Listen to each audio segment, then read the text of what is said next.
All right, on this program, we've spoken at length about real estate as an asset class, and we tend to focus more on residential real estate than on commercial real estate. But on today's program, I thought let's focus on what you can potentially look at if you are interested in commercial real estate, what it offers as an asset class, and what are the pitfalls, if any, that you have to bear in mind. Amit Kukreja, who is the founder of Amit Kukreja Advisory, is joining in, and we also have Gulam Zia, who is Senior Executive Director at Knight Frank India. Good evening, gentlemen, and thank you so much for taking the time. I will start with you, Gulam, for a picture of commercial real estate here in India. And I would encourage you to talk about it from the perspective of what an individual investor can look at. So not necessarily the very large office spaces, but what are the trends that you see currently in the various key markets here in India? To start with, at a very, very elementary level, I would want to highlight the difference between investing in real estate, residential vis-a-vis commercial. The biggest difference, of course, is the rental yield, which is much higher in office asset class. Tends to get closer to even double digit. So while 7 to 8% is normal, but in a few instances, in a A category, good occupier, you can actually expect a different perspective altogether. But net, at least 8-9% of a yield is pretty common. Vis-a-vis a residential, where you're looking at barely a 2 to 3% rent yield per annum. And that's the biggest difference. However, as you rightly put across, it's not very simple, not very easy to find such deals, because most of these offices that are constructed of late in last couple of years are pretty large floor plates with big occupiers coming in, which leaves many of individuals like you and I out of the fray because of the large ticket size of an investment involved therein. And that is where it's very crucial to find such opportunities which are easier on the pocket as well as good on rental yield. At least in the top 2-3 cities like Mumbai, Delhi, and Bangalore, it is not very easy to find small office spaces which are in the range of say a crore or two for many of the upper middle class or even middle class people to actually invest in and expect that kind of a rental yield which I spoke about. Because of, as I said, it's very tough to find smaller places in office space. But that said, the shops is a good option, which most of us, even at mid to lower end of the category of social strata, can also get into. And these shops can be anywhere. These shops can be in residential locations where we would find a smaller investment size of about 25 to 50 lakh as well. And there as well, you would have equally lucrative rental yield coming in, which would be about 8-9% or 10%. So net, this is how it is. While a few of these cities, as I spoke about, are favorites from the investment perspective, but then there are also other cities. I didn't talk about Hyderabad and Pune, the Chennais of the country, where it will be much easier to get into office space as an investor. I will circle back to you, Gulam, to get a clearer picture as to how someone would look at these prospective locations and whether there are in fact any challenges involved. But Amit, I want to come to you now. Generally, when we speak about investments into real estate, we have, of course, spoken about residential, and I think Gulam very clearly stipulated the difference between the two, also pertaining to the rental yield. But what are your initial thoughts if someone were to come to you and say that, Amit, I'm interested in buying real estate, I'm interested in buying commercial real estate? What would you say? So I'll start, since I'm a financial advisor and my job is to make sure that the clients are achieving their financial goals in a fastest possible manner, understanding the risks involved. So I will start with the overall asset allocation conversation with him.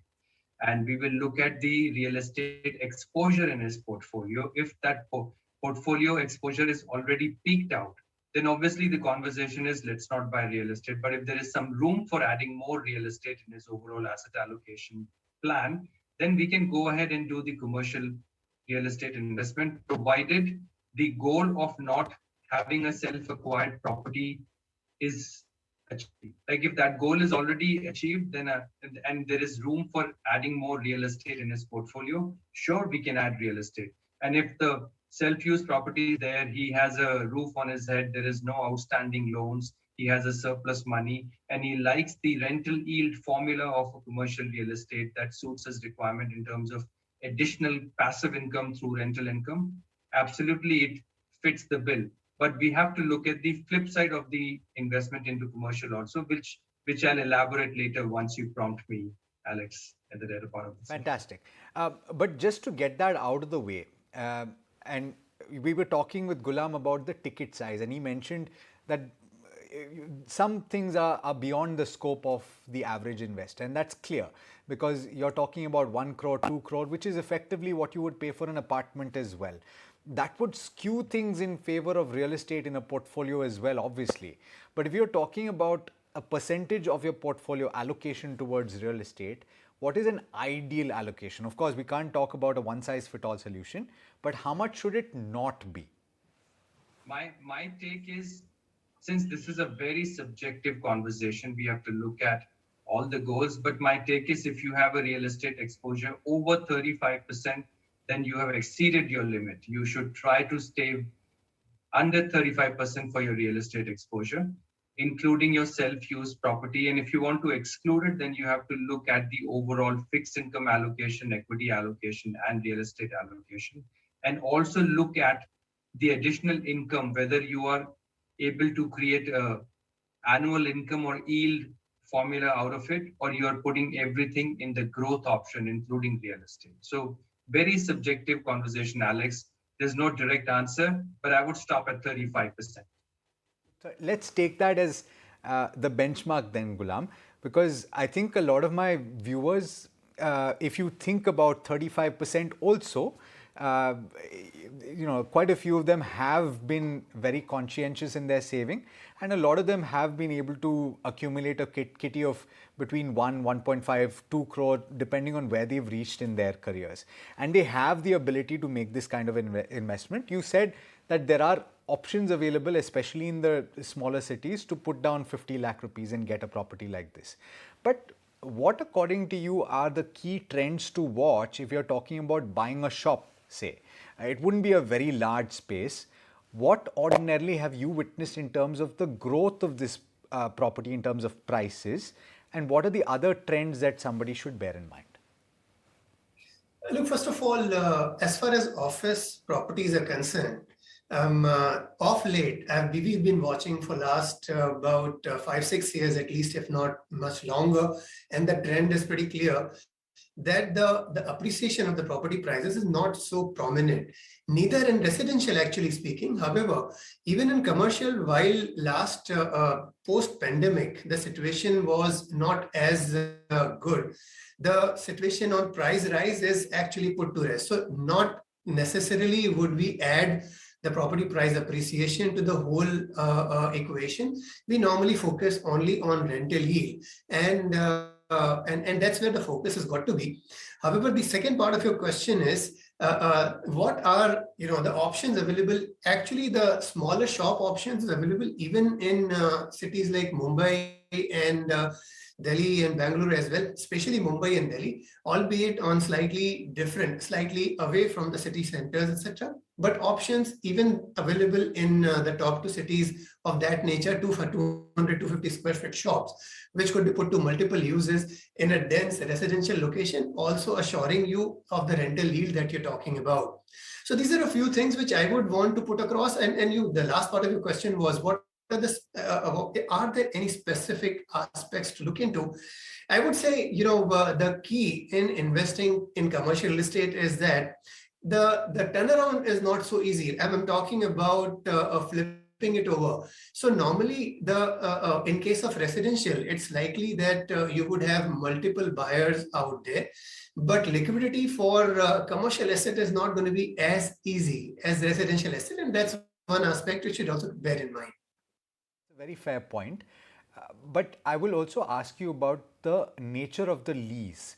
What should a person bear in mind, Gulam, if someone was to it's something that you need to be aware of, right? It's not like a residential lease where you do a 1 or 2 year lease with a built up sort of a rise in your rent that goes up, that is agreed on.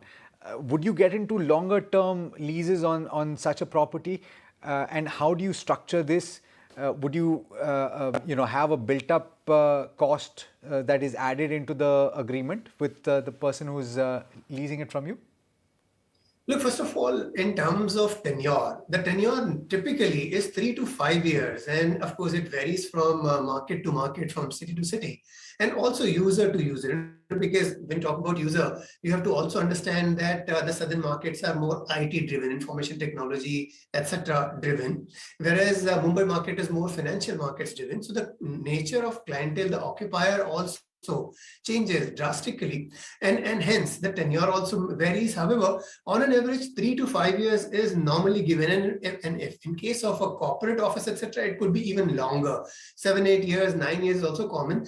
But the moment it goes beyond 5 years, the stamp duties, etc., are heavier. And that is why most of them try to keep it between 3 to 5 year period. Less than 3 years doesn't really make sense, because the occupier is normally investing in improving the interiors, etc. So your fixed as well as movable furnishing is brought in by the occupier, and that is a sizable cost, due to which the occupiers are not very keen to look at anything less than 3 years. But 3 to 5 years, as I said, is a normal period. And last part of your question was, what are the additional expenses? Most of these expenses are to the account of the occupier. Well, of late, the co-working situations have also emerged as a large occupiers, where you can also have a co-work a brand to come in as your tenant, who would then rent it out to multiple users.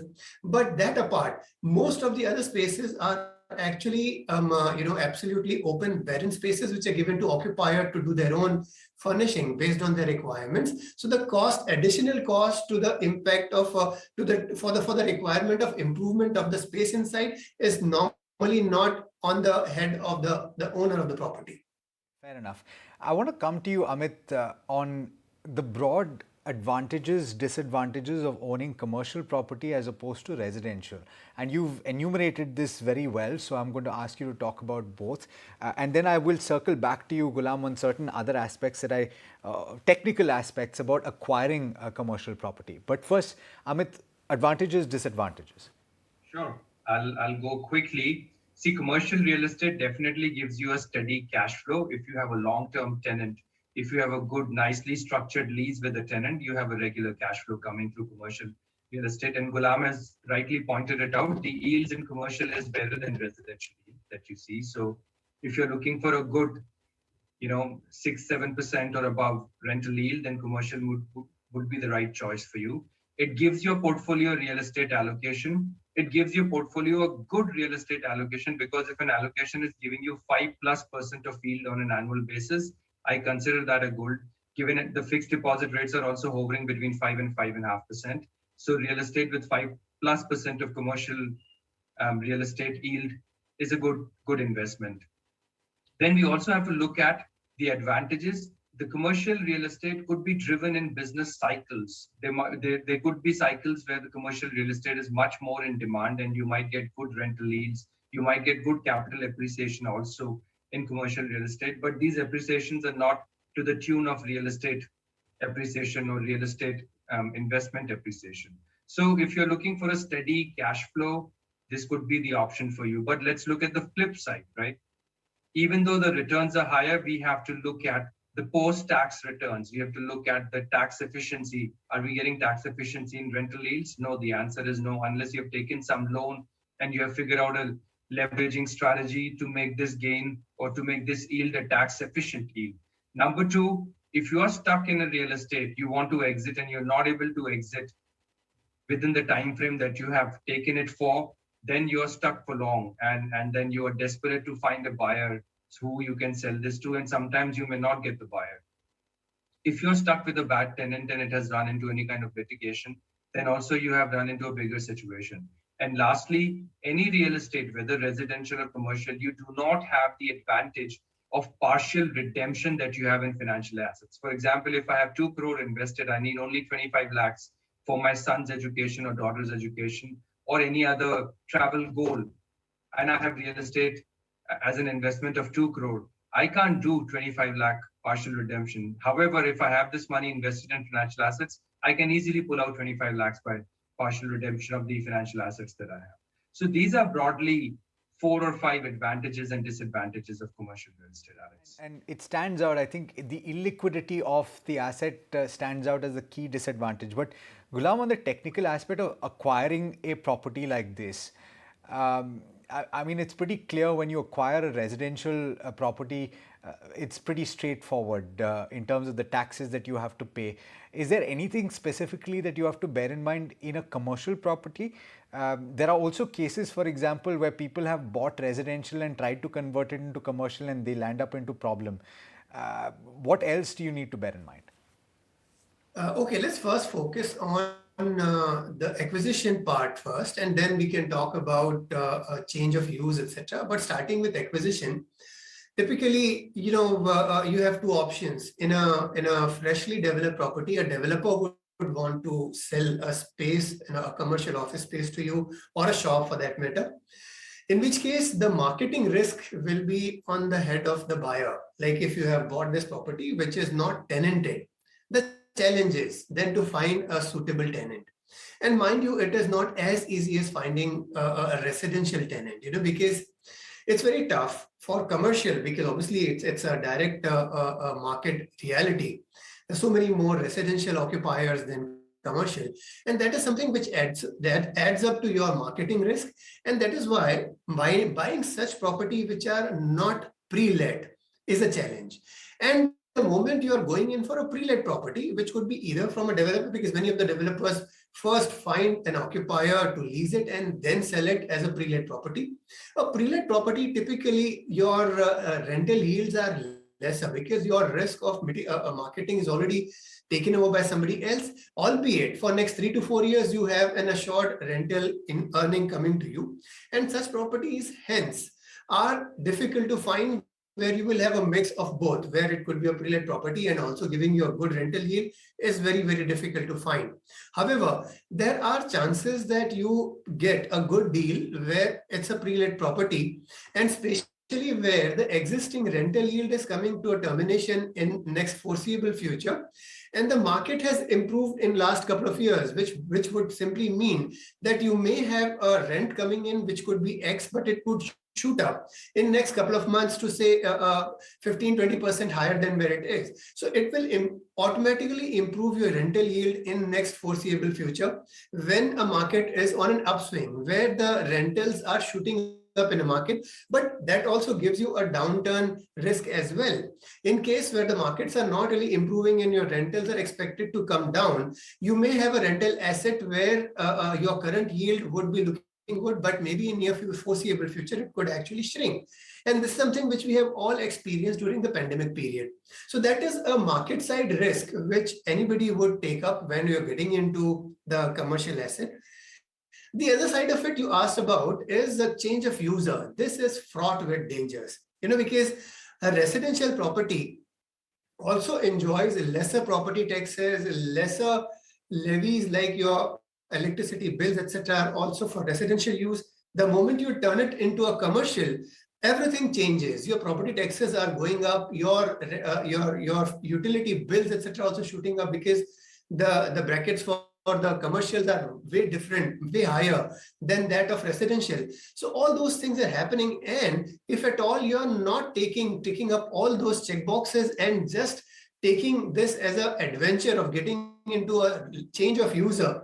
For example, many of them try to give it to, say, a nursing home or tuition classes or educational institutes, etc., fraught with danger. Because the moment you're getting into a commercial utility, your outflows, cash outflows are changing, and you're not doing it properly according to the process, then you may actually call upon a lot of actions from the authorities. So in my advice, taking a residential property and changing it into commercial is fraught with dangers, not to be done ideally.